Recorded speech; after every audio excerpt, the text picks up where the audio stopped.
Yo, what it do? Solo back here again. Today, I was actually thinking to myself, and I looked it up, and I can't seem to find too many sources on why people resist being arrested. And I mean, resisting arrest, I mean, that's like besides like the person that's guilty that's trying to break away from the cops or under the last strike, like I'm not talking about those guilty that have actually done something, but like for example, I've gotten a resisting arrest at the moment, right? And then they kind of just let you go or whatever because they know they were in the wrong for whatever reason. But then I've also been on the other side where I have been guilty and I have also gotten resisting arrest charges when I wasn't resisting, even though I was guilty. I got my ass beat, my head fucking pounded into the sidewalk. Um, and it wasn't until the crowd turned on the police and they were like, "Hey, he's not resisting," that I guess they jumped out of the zone. They got out of the zone and we're like, "Oh, okay." Like there's a bunch of other people looking at us, right? But in both cases, I'll say, were you just trying to cut in front of him? In like the first case where I was innocent, like we were skateboarding, right? And essentially, like we didn't even get handcuffed. Put it to you that way. Like we gotta put your hands on your head, and like police just, I was younger back then. I was in my teens, so like light 120-pound-year-old kid, dude. They're just, 120-pound-year-old, 120-pound kid, like it's probably 13, 14, and like, you're complying because you don't want to make it any worse. You don't want to escalate things, right? But they, first thing they do, like you either you're not standing the way they want to stand, or like you're getting mixed commands by two different officers, and all of a sudden one decides to get angry and be like, "Aren't you listening?" or whatever, like you fucking lose their shit. And they get angry, and all of a sudden that's a reason to. But I will say that wasn't so bad as compared to like when I was guilty, and like I said, I got my head bashed into the sidewalk.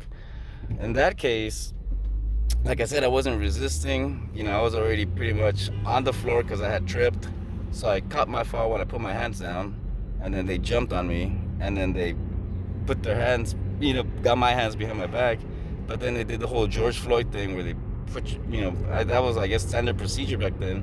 Because I ended up with a big knot on my forehead. I got pictures of all that stuff, at the time, just in case. But I didn't know my rights or any of that stuff back then, so that didn't help out the situation.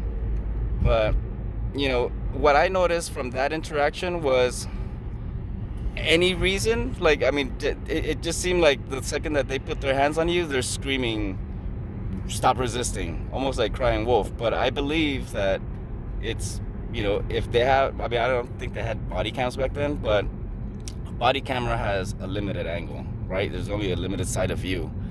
And if they're, because they base a lot of the shit on the recording, if they're hearing stop resisting," and somehow you ended up with broken ribs and like a smashed up face and, black eyes, it's, probably just to cover their ass, even though you weren't resisting, but it sounds, alarming when they hear the recording. They're like, "Oh, well, he must have been resisting," for them to be screaming "stop resisting," which a lot of times, like I said, it's the cops just panicking, or they know that it's like, by them just saying "stop resisting," they can like put hands on you. It must be something in court, over that.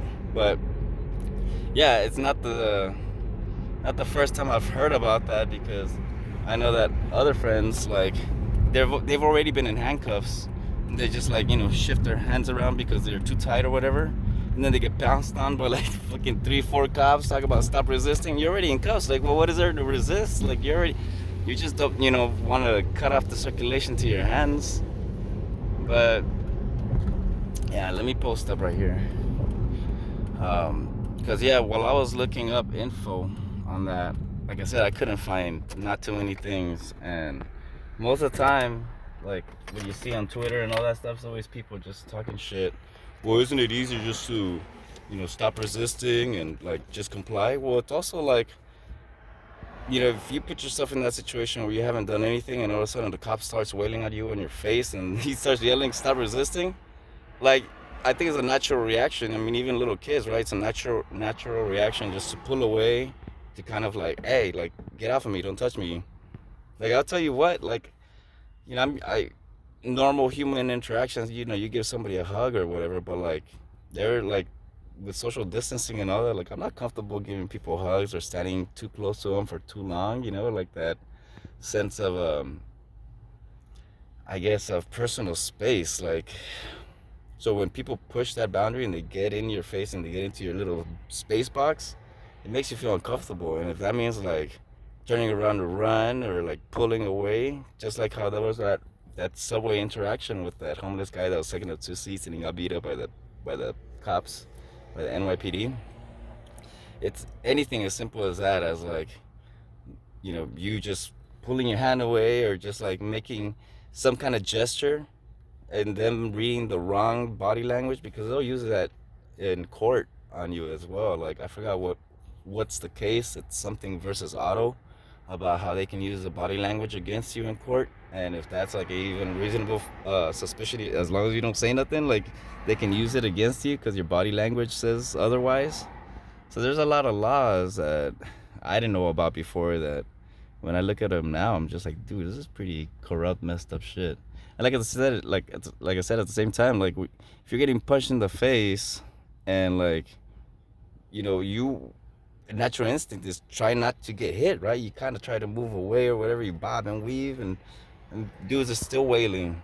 I just saw some video, I think from some auditor guy. I don't even know if he's an auditor. I might be wrong, but it's called San Joaquin Transparency or something, where the video was titled like when you're a hammer, everything looks like a nail.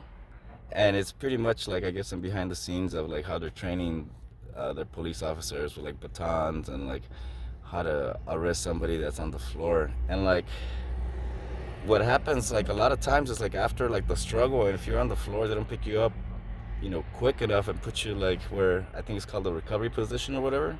A lot of people have died in those situations. So like, it's not always catching a beat down just because you're resisting arrest, but if you get taken down, like my father, he's a little stubborn older dude, he's gotten into an accident where like everybody else was was pissed off at him, and the cops showed up, and my dad was still a little belligerent. Luckily my mom was there and nothing happened, but had he been alone, I wouldn't doubt that those cops wouldn't have like pounced on him. My dad's older guy, he's like, my father's an old veteran, and he's all about my rights, don't touch me, don't don't get in my way type of dude. So like, he's one of those like where he'll get mad real quick, and I could see those interactions with police officers can go real wrong. And my father is the type of dude where you tell him like, no, you're on medication, don't be driving, that's considered a DUI.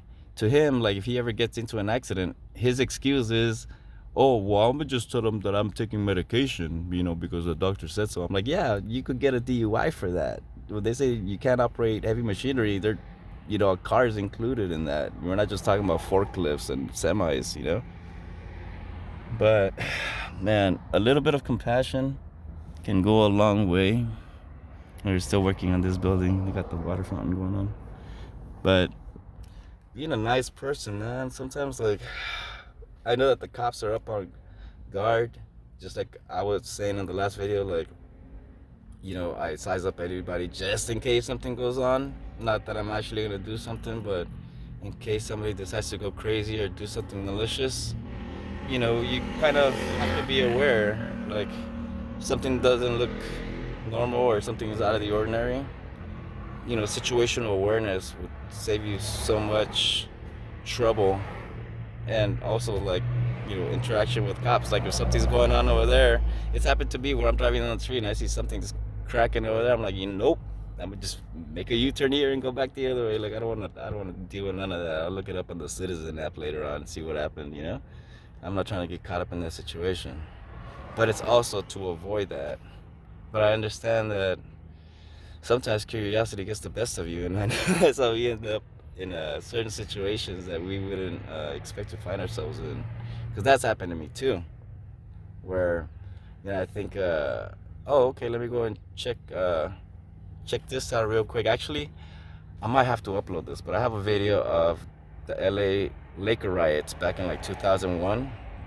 Like I said, I ended up in downtown LA. Like I said, I'm not that far from here because we thought they were giving stuff out for free. Come to find out, it was a whole riot. We didn't even know that the riot was happening, and like until we got there, because we showed up and there was still a bunch of people celebrating and stuff, and then it turned into a full blown riot. And that's the one where Shaq ended up buying the LAPD some squad cars because they got burned and flipped over. I have all that footage that I never uploaded to YouTube, never released it. I think I might have to. I don't have no like computer uh, to be able to, I guess, process it in high definition. The best thing I could probably do is record parts, and upload them as I go from this phone. Thankfully, this is a 4K phone, so the image is pretty good. Like, so audio might suck a little bit, but at least for a preview until I can actually get the right software and hardware to get it to a better resolution. But I will upload that at least to give you guys, some of my new subscribers, shout out, something to watch, something to view. Cause yeah, that was like one of those situations where you show up and you're not expecting to run into all that chaos. Cause I thought, like I said, I thought they were giving out free stuff. I was like, all right, cool, the Lakers won, and then come to find out it's a whole riot. So, but yeah, so I guess coming soon. Uh, that video should be uploaded shortly during this weekend. So till next time, peace out.